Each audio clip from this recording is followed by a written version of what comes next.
Hello, hello, hello, hello. Something you don't know. My state of Delaware, a little state, because we had a small population, had the highest percentage of UAW workers in the United States of America. We had the largest GM plant. We had the largest Chrysler plant outside of Detroit. And we had a lot of shipping as well. But here's the deal. I got raised on automobiles. My dad ran an automobile. He didn't own it. He ran an automobile agency for a long time.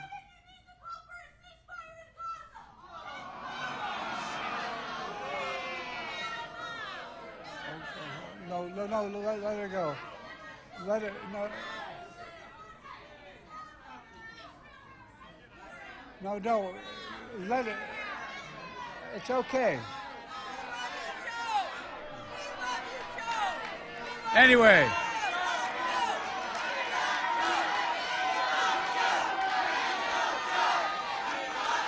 Look.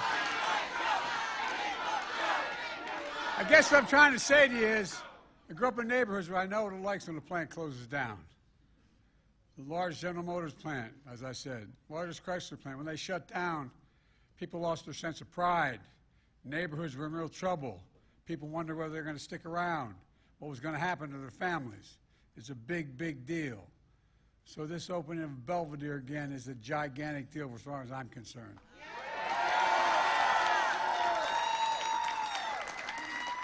Matt, the UAW in Boone County is lucky to have you, pal. It's good to be in Illinois with so many friends. And Gov, you've done one hell of a job. You work so darn hard to get jobs back here in Belvidere. And by the way, you don't want to be on the other side of this guy. He knows what he's doing. And two members are here from the outstanding congressional delegation, Bill Foster and Eric Sorensen. Bill, where are you? There they are.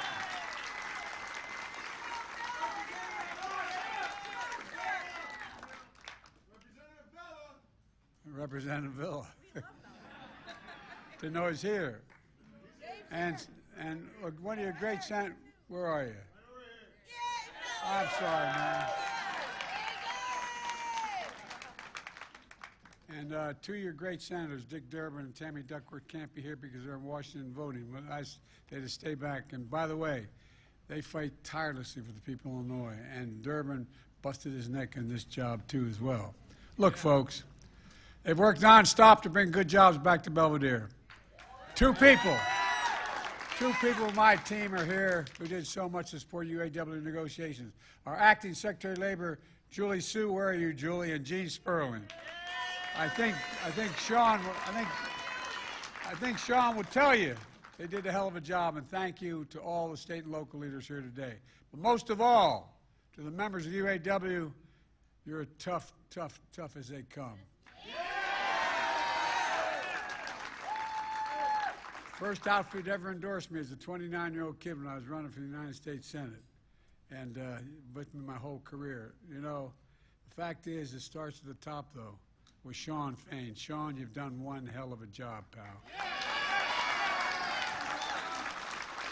When I called Shawn to congratulate him on this historic deal with the big three automakers, he said, the credit goes to all of you out there, and it does. And it may be true, but it doesn't hurt to have a leader with a backbone like a ramrod. And that's Shawn. You know, he and the entire UAW proved what I've always believed. Wall Street didn't build America. The middle class built America. And unions built the middle class. That was true in the 20th century. It's still true today. And Americans know it. That's why unions are more popular today than they've been in decades. About 6 weeks ago, I went to Belvidere, Michigan, Bellevue, Michigan, to join your brothers and sisters on the picket line. I brought back a lot of memories of my marching on picket lines as a United States Senator. But what I didn't realize, it was the first time a president ever did that. It was second nature. No, I'm serious. I didn't know that. That shirt looks good on you. Well, I tell you, I've worn this shirt a lot, man.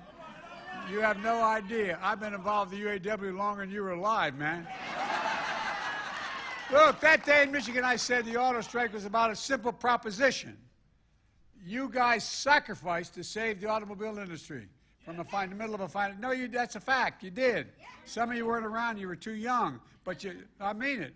But the financial crisis more than a decade ago. And now, the auto companies were doing incredibly well. So auto workers should be doing incredibly well as well. You saved the auto industry. And they should step up for you. A simple proposition.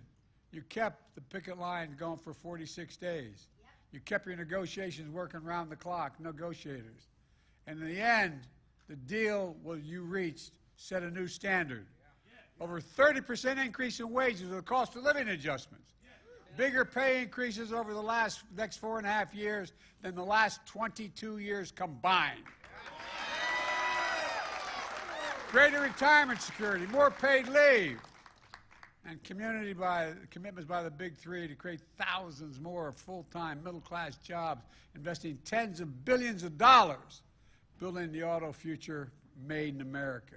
Look, folks, these deals are game changers, not only for UAW workers, but for all workers in America. Just ask the folks at Toyota, which last week announced it would significantly finally increase wages for their workers. You had no choice. They had no choice because of what you did. You helped everybody. And look, I want to thank you for your commitment to the solidarity for exercising your right to bargain collectively. You made this happen. And by the way, it's a bigger thing I think even you all realize. You're changing the face of the country economically. I also want to recognize Ford, GM, and Stellantis. They negotiated ultimately in good faith. And as a result, all the workers will be rewarded. And the iconic big three are going to still lead the world in quality and innovation because of you. Yeah. Look. But I'm a little selfish. I want this type of contract for all auto workers. And I have a feeling UAW has a plan for that. The future of the automobile industry will be made in America by American union workers. And I see the future here in Belvidere. Belvidere Assembly Plant was the beating heart of this community for nearly 6 decades, just like it was back in Delaware, where I was raised. 8 months ago, the plant idled indefinitely. 1,200 of you lost jobs. When that happens, a community loses more than jobs. It loses a sense of pride, loses a sense of being, loses a sense of dignity. What do you turn and say to your kids? What do you say to one another? Everything changes. It's devastating. Then this June, I had a combination with Matt from the local UAW, as he just described. He said, tell me, what's going on with Belvidere? He told me how critical it was to get that plant up and online again. So I told my team, make Stellantis know Belvidere is a priority.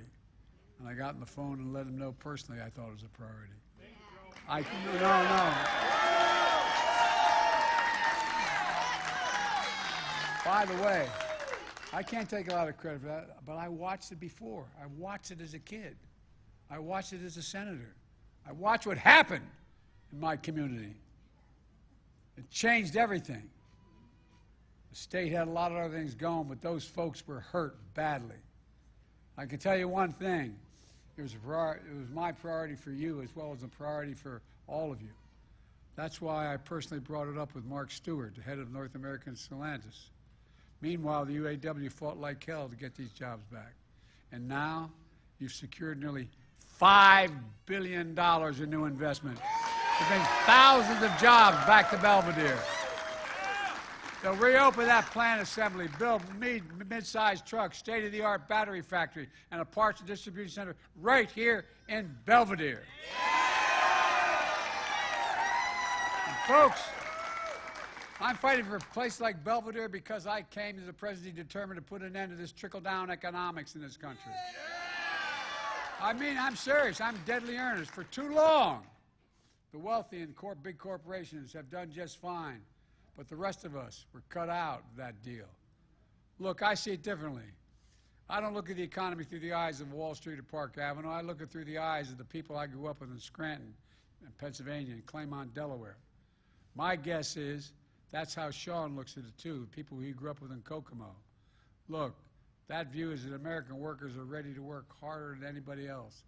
but they just need to be given a shot, a fair shot and a fair wage. That's not too much to ask. You okay? I want the press to know that wasn't me.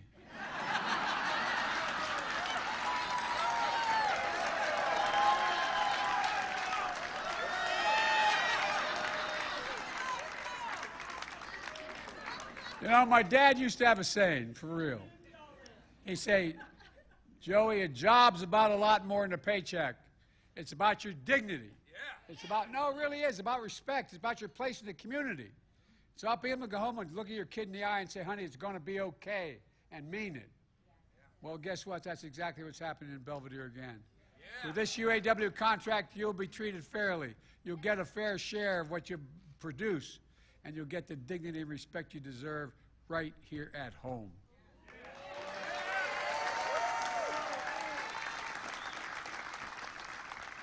And I know maybe the press won't get this, but you all are members of the union will get it. And be able to look your kid in the eye and say, honey, it's going to be okay. Yeah. It matters. I ran for president to bring back good-paying jobs that you can raise a family on, whether or not you went to college. Give working families more breathing room. And the way to do that is to invest in ourselves again, invest in America, invest in American workers. And that's exactly what we've done.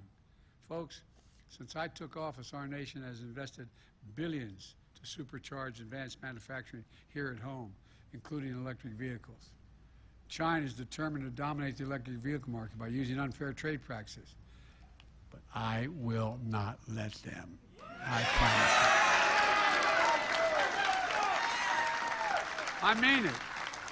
Look, let me give you an example.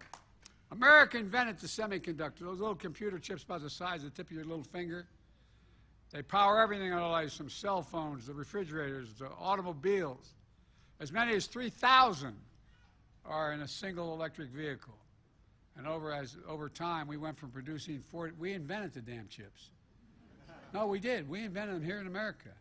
We used to produce 40% of them. Now we're down to 10%. We saw what happened in the pandemic when we couldn't get those chips, remember? Yeah. People didn't know what else supply chain meant. We all know what supply chain means now, don't we? Well, I was determined that no supply chain is ever going to deny us, because it's going to start here in America, the supply chain. And I really mean it. I literally went around the world convincing chip manufacturers in other parts of the world to come and invest in America. The end result is companies around the world are investing $200 billion to increase chip production. And by the way, they're going to produce a whole hell of a lot of jobs. So you know those fabs, they call them, the factories they build, like the one they're building west of Columbus, Ohio? Guess what? They employ thousands of people. And you know what the average wage in there is? $112,000, and you don't need a college degree. And then I kept talking about science. How can you be the leading country without investing in science and research? And because of the CHIPS and Science Act, which I put together and signed into law, the United States is going to invest another $50 billion to manufacture these semiconductors at home. Now we'll be able to ensure we have a supply chain in a nation that we can rely on. Then, thanks to the bipartisan infrastructure law, which is over $1 trillion, guess what?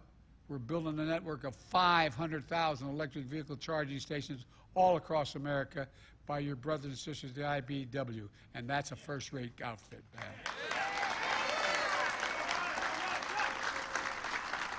These charging stations will be easy to find and reliable as any gas station. You'll be able to travel across the nation.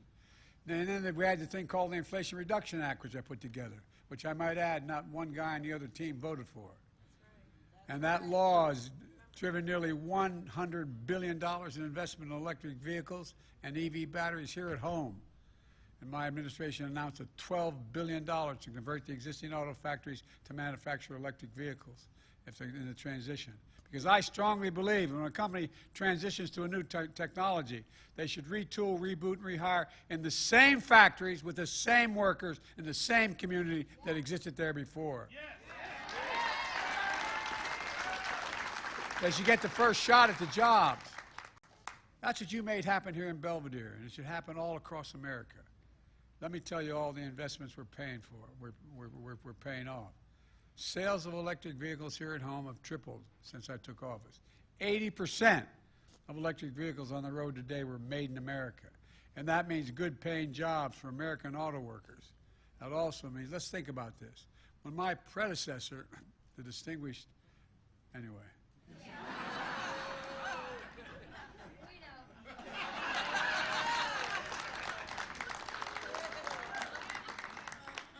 When my predecessor was in office, 6 factories closed across the country.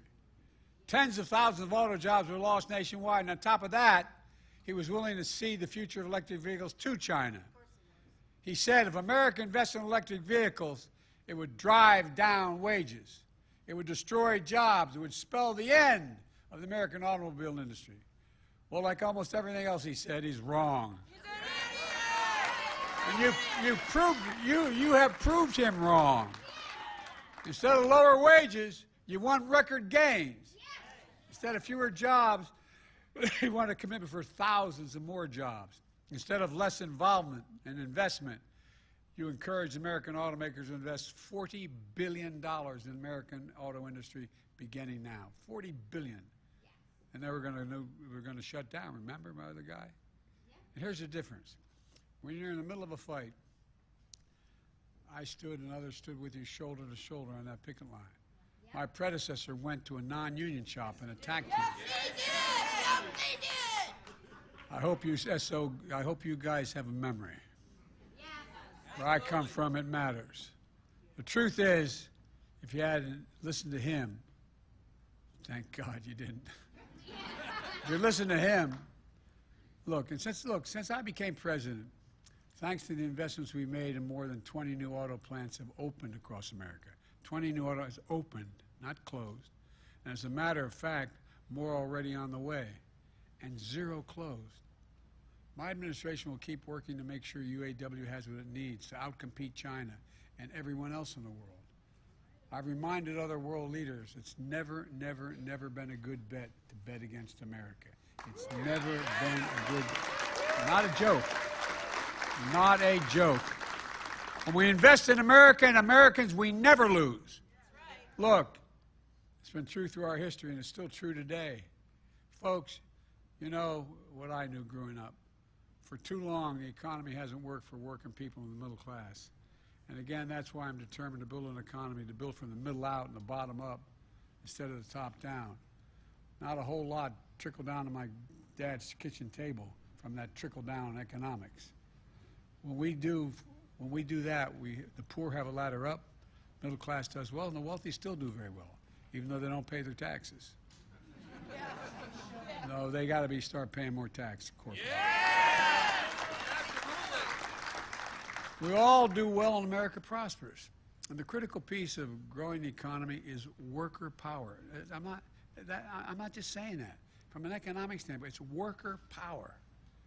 You know the agreements forged by Sean and the brothers and sisters of UAW show how collective bargaining gives workers a seat at the table. And when that happens, you ensure your wages and compensation honor your contributions. And your employers succeed as well. They don't lose, they succeed. They do better. They secure the pay and benefits you can raise on family on. Retire with dignity. And I might add, the deals you struck show how collective bargaining works for companies as well. Look, the strong relationship between workers and management can mean record profits leading to record contracts. We're seeing it across the board, from UAW to rail workers, to port workers, to Teamsters, to health workers, to writers. Did you see they settled a strike? And you guys are really a harbinger. They settled a strike in Los Angeles. Now you'll be able to see whatever the hell you want to see. But look, it matters. I asked the U.S. Department of Treasury to do a full-blown study to determine, and they recently released a report showing that how unions are not just good for union workers, but non-union workers as well. You're right. No, but everybody, for the longest time, you know as well as I do, 10 years ago, the reason we were in trouble was unions. It's the exact opposite. Unions raise the standard across workplaces and industry, pushing up wages and strengthening benefits for everybody, whether you're a union member or not. So let me close with this. Our economy has made strong gains since I came to office. We have the strongest economic growth and the lowest inflation rate of any major economy in the entire world. We got more to do. We got more to do. But our economy grew, we'll bore you with a statistic, 4.9% last year. That's the highest growth in 2 years. More people are working today than ever in the United States of America. More. Unemployment has been under 4% for 21 straight months. That hadn't happened in a long time. Inflation has come down 2/3 since last summer. And it's going to come down more. And wages are actually going up. Not just in your industry, but wages are going up. It's a fancy way of saying is median household wealth has grown by 37% since the pandemic, meaning people are better off, 37% better off. We have more to do, but we're finally building an economy that works for the people, working people, the middle class, and as a consequence, the entire country. When you look out at all of you in the communities like Belvidere, I see real heroes of your story. You know, you and the American worker, you're the American people. Because of you, I can honestly say, and I mean this from the bottom of my heart, I've never been more optimistic about America's future than I am today. And I know I only look like I'm 30, but I've been around a long time. We have to just keep going. Think about this. Is there ever anything America set its mind to as a nation that we've done together that we haven't succeeded? Not a joke. Ever. Anything. Well, you know, Donald Trump often says we're now, quote, we're now a failing nation. We're a nation in decline. And by the way, the reason I'm mentioning it is these mega Republicans. I don't know where they come from. No, I mean it sincerely. But that's not what I see. I, like you, I know this country. I know what we can do. And folks are given half a chance. That's why I'm so optimistic about our future. We just remember who we are. We are the United States of America. There is nothing beyond our capacity if we work together. Nothing, nothing, nothing. And you're making it happen. God bless you all. May God protect our troops. Thank you. Thank you.